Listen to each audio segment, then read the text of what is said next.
Hello everyone, welcome to Vini's hair care. இன்றைக்கி நான் share பண்ண போகிறது ஒரு எஃபெக்டிவான ஹேர் மாஸ்க். முக்கியமாக நம்மளோட ஸ்கேல்ப்பை ஸ்ட்ரென்தன் பண்ணுறதுக்கு ரொம்பவே யூஸ்ஃபுல்லாக இருக்கும்.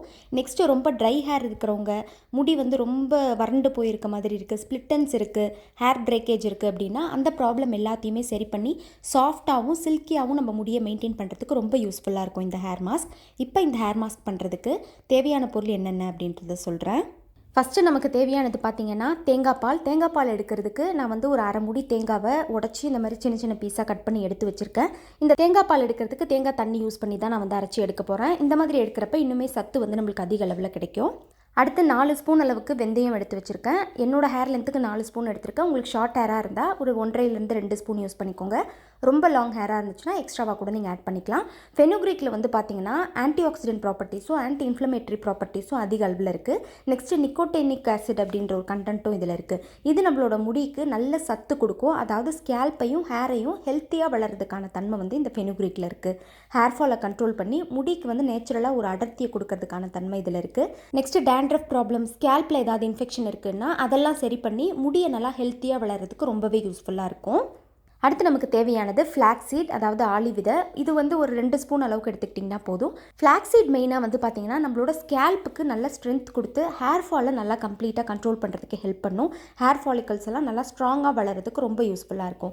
நெக்ஸ்ட் ஃப்ளாக்ஸ் சீட் நம்மளோட முடியில் இருக்கிற அந்த டேமேஜஸ், அதுக்கப்புறம் அந்த ட்ரைனஸ் அது எல்லாத்தையும் கண்ட்ரோல் பண்ணி ரொம்ப சாஃப்டாகவும் சில்கியாகவும் வச்சுக்கிறதுக்கு ஹெல்ப் பண்ணும். ரொம்ப ஹெவியாக ஹேர் ஃபால் இருக்கவங்க உங்களோட ஹேர் கேர் ரொட்டீனில் இந்த ஃப்ளாக்ஸ் சீடை தொடர்ந்து யூஸ் பண்ணிட்டு வரப்போ உங்கள் ஹேர் ஃபாலில் நல்ல ஒரு கண்ட்ரோல் ஆகிறத நீங்கள் விசிபிளாக பார்க்கலாம். அடுத்து நமக்கு தேவையானது extra virgin olive oil. Olive ஆயிலில் பார்த்தீங்கன்னா ஆன்டி ஆக்சிடென்ட் ப்ராப்பர்ட்டிஸ் அதிக அளவில் இருக்குது. நெக்ஸ்ட் ஒமேகா ஃபேட்டி ஆசிட்ஸும் இதில் அதிகமாக இருக்குது. இது நம்மளோட ஹேரை நேச்சுரலாக அந்த டேமேஜ்லேருந்து ப்ரொடெக்ட் பண்ணுறதுக்கு ஹெல்ப் பண்ணும். ஸ்ப்ளிட்டன், ஹேர் பிரேக்கேஜ், அதுக்கப்புறம் வேறு ஏதாவது உங்களுக்கு ஹேரில் ரொம்ப ட்ரைனஸ் ப்ராப்ளம் இந்த மாதிரிலாம் இருக்குன்னா அது எல்லாத்தையுமே சரி பண்ணி நம்மளோட ஹேரை நேச்சுரலாகவே ரொம்ப சாஃப்டாகவும் சில்கியாகவும் ஹெல்த்தியாக மெயின்டைன் பண்ணுறதுக்கு நம்மளுக்கு ரொம்ப யூஸ்ஃபுல்லாக இருக்கும். இந்த ரெமெடி பார்த்தீங்கன்னா மெயினாக இந்த ட்ரைனஸ், ஃப்ரிஸினஸ் இந்த மாதிரி ஹேர் டேமேஜ் எல்லாம் சரி பண்ணுறதுக்காக ரெடி பண்ணிகிட்ருக்கோம். ஸோ இதில் ஆலிவ் ஆயில் தான் நீங்கள் யூஸ் பண்ண முடியும். இதுக்கு ஆல்டர்னேட்டாக நீங்கள் வேறு எதுவுமே யூஸ் பண்ண முடியாது. இப்போ ஃபஸ்ட்டு தேங்காய் பால் எடுக்கிறதுக்கு ஒரு மிக்ஸி ஜாரில் நான் எடுத்து வச்சுருக்க தேங்காவை ஆட் பண்ணிவிட்டு கொஞ்சமாக தேங்காய் தண்ணியும் ஊற்றி அரைச்சி எடுத்துக்கிறேன். கொஞ்சமாக தான் நான் அரைச்சி எடுக்க போகிறேன். ஃபஸ்ட்டு அரைச்சிட்டு அதை ஃபில்டர் பண்ணி தேங்காய் பால் எடுத்துகிட்டு திரும்பவும் மீதி இருக்க தேங்காவை யூஸ் பண்ணி நான் தேங்காய் பால் எடுக்க போகிறேன். நீங்கள் ஒரு டைம் தேங்காய் பால் எடுத்துட்டீங்க அப்படின்னா அந்த சக்கையில் திரும்பவும் தண்ணி சேர்த்துலாம் தேங்காய் பால் எடுக்காதீங்க. ஃப்ரெஷ்ஷாக ஃபஸ்ட்டு தடவை உங்களுக்கு கிடைக்கிற தேங்காய் பால் தான் இந்த ரெமெடிக்கு நம்ம யூஸ் பண்ண முடியும். அதுதான் பெனிஃபிட்டும் நம்மளுக்கு கொடுக்கும். ஸோ கொஞ்சம் உங்களுக்கு அதிகமாக தேவைப்படுது தேங்காய்னா நீங்கள் தாராளமாக யூஸ் பண்ணிக்கலாம். இப்போ இந்த தேங்காய் பால் எடுத்தாச்சு. தேங்காய் பாலில் லாரிக் ஆசிட் அதிக அளவில் இருக்குது. இது நம்மளோட ஹேரை ரொம்ப சாஃப்டாகவும் சில்கியாகவும் வச்சுக்கும். ஒரு எக்ஸ்ட்ரா ஷைன் தேங்காய் பால் நீங்கள் எப்போ யூஸ் பண்ணாலும் உங்களோட ஹேரில் இருக்கும். ஸோ பியூரான தேங்காய் பாலாக பார்த்து யூஸ் பண்ணுங்கள். அடிக்கடி உங்கள் ஹேர் கேர் ரொட்டீனில் தேங்காய் பால் சேர்த்துட்டு வரீங்கன்னா உங்கள் முடி ரொம்ப ஹெல்த்தியாக இருக்கும். இப்போ இந்த ரெமெடி பண்ணுறதுக்கு அடுப்பில் ஒரு பாத்திரம் வச்சுட்டு ஃபஸ்ட்டு இந்த வெந்தயத்தை லைட்டாக வறுத்து எடுத்துக்கலாம். ஏன்னா ஈரப்பதம் எதுவும் இல்லாமல் இதை பவுடராக நம்ம அரைக்கணும். ஸோ அதுக்காக தான் வெந்தயம் ஆட் பண்ணிவிட்டு ஒரு 2 to 3 மினிட்ஸ் நல்லா லோ ஃப்ளேமில் வச்சு கொஞ்சம் வறுத்து எடுத்துக்கோங்க. ஒரு 2லேருந்து 3 நிமிஷம் ஆனதுக்கு அப்புறமா நம்ம ஃப்ளாக்ஸ் சீடையும் ஆட் பண்ணிக்கலாம். ஃபஸ்ட்டு வெந்தயத்தை மட்டும் இந்த மாதிரி வறுத்துக்கோங்க. இப்போ இதில் எடுத்து வச்சுருக்க ஃப்ளாக்ஸ் சீட் ஆட் பண்ணிக்கலாம். நான் சொன்ன மாதிரி ஒரு 2 ஸ்பூன் அளவுக்கு ஃப்ளாக்ஸ் சீட் நீங்கள் ஆட் பண்ணிங்கன்னா தாராளமாக போதும். ஆட் பண்ணிவிட்டு இதையும் நல்லா ஒரு 2 மினிட்ஸ் லோ ஃப்ளேமில் வச்சு கொஞ்சம் வறுத்து எடுத்துக்கோங்க. கரிஞ்சிடாமல் பார்த்துக்கோங்க, அதுதான் ரொம்ப முக்கியம். கஷ்டப்பட்டு ரெடி பண்ணுறோம், ஒரு வேளை கரிஞ்சிருச்சு அப்படின்னா ஸ்மெல்லும் நல்லா இருக்காது. நீங்கள் அந்தளவுக்கு அதோட அந்த சத்துத்தன்மையும் குறைஞ்சிட்ட மாதிரி இருக்கும். ஸோ பார்த்து அந்த கலரோ எதுவோ சேஞ்ச் ஆகாத அளவுக்கு லைட்டாக ரோஸ்ட் மட்டும் பண்ணி நீங்கள் எடுத்துக்கலாம். இப்போ இந்த மாதிரி ரோஸ்ட் பண்ணதுக்கப்புறமா இதை நல்லா ஆற வச்சுக்கோங்க. ஆற வச்சதுக்கப்புறம் தான் நம்ம பவுட்ரு பண்ண முடியும். ஸோ சூடாக அரைச்சிடாதீங்க, அப்படியே கொஞ்சம் நேரம் இது ஆறட்டும். இப்போ இதை நல்லா ஆறுனதுக்கப்புறமா ஒரு மிக்ஸி ஜாரில் நம்ம அதை சேர்த்துக்கலாம்.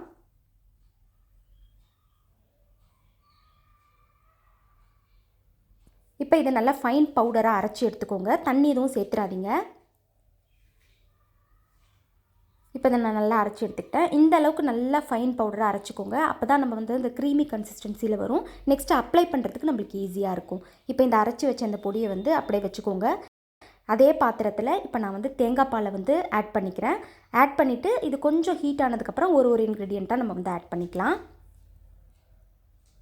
இப்போ இந்த தேங்காய் பால் லைட்டாக வார்ம் ஆகட்டும். கொதி வர அளவுக்கு வெயிட் பண்ணாதீங்க. ஓரளவுக்கு வார்ம் ஆகிடுச்சுன்னா அதுக்கப்புறம் நம்ம அரைச்சி வச்சுருக்க அந்த பவுடரை ஆட் பண்ணிக்கலாம்.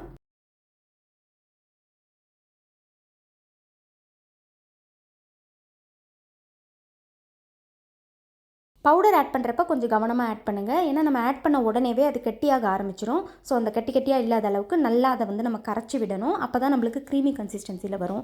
ரொம்ப கெட்டியாக இருக்கிறத அப்படியே விட்டுட்டிங்கன்னா ப்ராப்பராக அது வந்து ரெடி ஆகாது. ஸோ நல்லா இந்த மாதிரி கரைச்சி விட்டுக்கோங்க. எந்த அளவுக்கு முடியுமோ அந்த அளவுக்கு கரைச்சி விட்டுக்கோங்க. சின்னதாக கூட எந்த ஒரு இதுவும் இல்லாத அளவுக்கு பார்த்துக்கோங்க. நான் வந்து பவுடரை ஆட் பண்ணியிருக்கேன். ஒருவேளை உங்களுக்கு இந்த மாதிரி கெட்டியாகிடும்னு பயமாக இருந்துச்சுன்னா நீங்கள் அரைக்கிறப்பவே கொஞ்சம் தண்ணி சேர்த்து கூட நீங்கள் வந்து அதை நல்லா பேஸ்ட் மாதிரி அரைச்சிட்டு அதுக்கப்புறம் தேங்காய் பாலில் ஆட் பண்ணிக்கோங்க. நீங்கள் பேஸ்ட் மாதிரி அரைக்கிறதுக்கும் அதை கொஞ்சம் ரோஸ்ட் பண்ணிவிட்டு அரைக்கிறது நமக்கு நல்லது. கொஞ்சம் ஈரப்பதமோ இல்லை அந்த பச்சையாக இருக்க அந்த தன்மை இல்லாமல் இருக்கும். ஸோ அந்த மாதிரி அரைச்சி அந்த பேஸ்ட்டை வந்து இந்த தேங்காய் பாலில் வந்து நீங்கள் ஆட் பண்ணிக்கலாம். ஆட் பண்ணிவிட்டு கொஞ்சம் நேரம் இந்த மாதிரி அதை கலக்கி விட்டுட்டே இருங்க.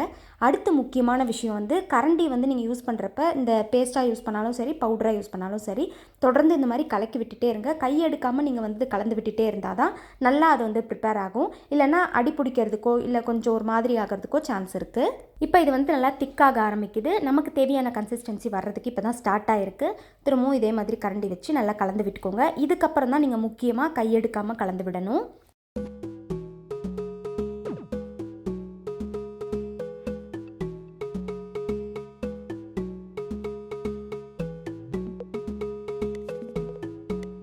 இந்த மாதிரி ஒரு 5 மினிட்ஸ் நீங்கள் கலந்து விட்டதுமே அது இந்த கன்சிஸ்டன்சி கரெக்டாக வந்துடும். இப்போ இந்த நேரத்தில் நம்ம ஆலிவ் ஆயில் ஆட் பண்ணிக்கலாம்.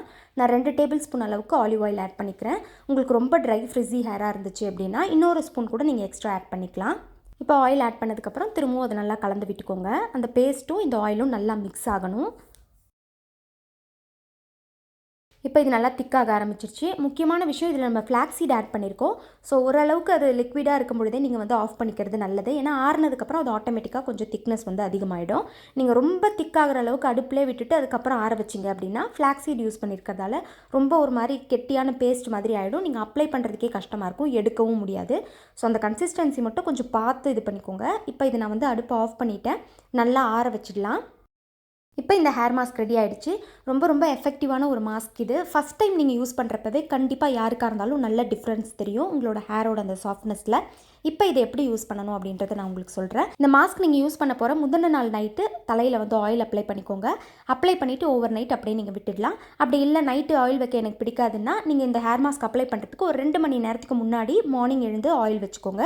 2 மணி நேரத்துக்கு அப்புறமா இந்த மாஸ்க்கை வந்து நீங்கள் ப்ரிப்பேர் பண்ணி அப்ளை பண்ணிக்கலாம். ஸ்கேல்ப் வந்து ரொம்ப வீக்காக இருக்கிறவங்க முக்கியமாக ஸ்கேல்ப்பை மெயினாக கான்சென்ட்ரேட் பண்ணி அப்ளை பண்ணுங்கள். ஏன்னா இது ஸ்கேல்ப்பை வந்து ஸ்ட்ரென்தன் பண்ணக்கூடிய தன்மை வந்து இந்த மாஸ்கில் இருக்குது. நெக்ஸ்ட்டு ஹேரோட ட்ரைனஸ் ஃப்ரிஸினஸ்க்கு யூஸ் பண்ணுறவங்க நீங்கள் மெயினாக முடியை வந்து கான்சென்ட்ரேட் பண்ணி அப்ளை பண்ணிக்கலாம். இந்த மாதிரி அப்ளை பண்ணிவிட்டு ஒரு 30 to 40 மினிட்ஸ் அப்படியே விட்டுடுங்க. மேக்ஸிமம் 45 மினிட்ஸ் வரைக்கும் நீங்கள் அப்படியே விட்டுடலாம். மறக்காமல் ஷவர் கேப் இல்லைனா ஒரு கவர் போட்டு கவர் பண்ணிக்கோங்க. 45 மினிட்ஸ்க்கு அப்புறமா ஷாம்பு அண்ட் கண்டிஷனர் யூஸ் பண்ணி நீங்கள் ஹேர் வாஷ் பண்ணிக்கலாம். ஸ்கேல்ப் வீக்காக இருக்கிறவங்க, இந்த ட்ரைனஸ் ப்ராப்ளம் இருக்கவங்க வாரத்துக்கு 2 நாள்லேருந்து 3 வாட்டி வரைக்கும் தாராளமாக இந்த ஹேர் மாஸ்க்கை யூஸ் பண்ணலாம். தொடர்ந்து யூஸ் பண்ணிட்டு வரப்போ நல்ல டிஃப்ரென்ஸ் உங்களுக்கு தெரியும். கண்டிப்பாக ட்ரை பண்ணி பாருங்கள். ட்ரை பண்ணி பார்த்துட்டு உங்கள் ரிசல்ட்ஸை மறக்காமல் கமெண்ட்ஸில் என் கூட ஷேர் பண்ணிக்கோங்க. தேங்க்ஸ் ஃபார் வாட்சிங் மை வீடியோ.